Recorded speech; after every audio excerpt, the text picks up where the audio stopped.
Last 1 இயராக husband வந்து சுகரோட லெவலை கண்ட்ரோலாக வச்சுருந்தாரு. நார்மலாக தான் இருக்கும், மாத்திரை போடுற அளவுக்குலாம் இல்லை. அவர் வந்து டயட் வந்து ஃபாலோ பண்ணுவார். நம்ம எது செஞ்சு கொடுத்தாலுமே ஹெல்த்தியாக சாப்பிடுவார். இந்த அரிசி சாப்பாடு, இட்லி, தோசை அதெல்லாம் வந்து அதிகமாக எடுத்துக்கவே மாட்டார்.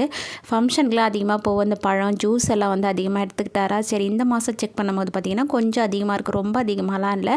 அது டயட் ஃபாலோ பண்ணாவே போதும். மாத்திரையெல்லாம் வந்து நிறுத்திட்டார். லாஸ்ட்டு 1 இயருக்கு முன்னாடியே வந்து மாத்திரையெல்லாம் நிறுத்திட்டு கண்ட்ரோலாக இருப்பார். எல்லாம் கண்டதெல்லாம் சாப்பிட மாட்டார்.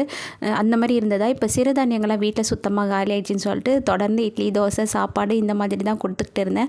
பார்த்திங்கன்னா கொஞ்சம் அதிகமாகிடுச்சு. இதுக்கப்புறம் வந்து வீட்டில் வந்து டயட் ஃபுட்டாகவே வந்து கொடுக்கலான்னு இருக்கேன். லஞ்ச் பாக்ஸுக்கும் சரி, காலையில் டிஃபனுக்கும் சரி, இதுக்கப்புறம் வந்து ஹெல்த்தியாக கொடுக்கலான்னு இருக்கேன். இன்றைக்கி ஹஸ்பண்டோட லஞ்ச் பாக்ஸ் வந்து முட்டை போட்டு முருங்கைப்பூ பொரியல் தான் பண்ணி கொடுத்துருந்தேன். குழந்தைங்களுக்கு ஈவினிங் ஸ்நாக்ஸாக வந்து நெத்திலி மீன் வாங்கியிருந்தேன், அதை ஃப்ரை பண்ணி கொடுத்துருந்தேன்.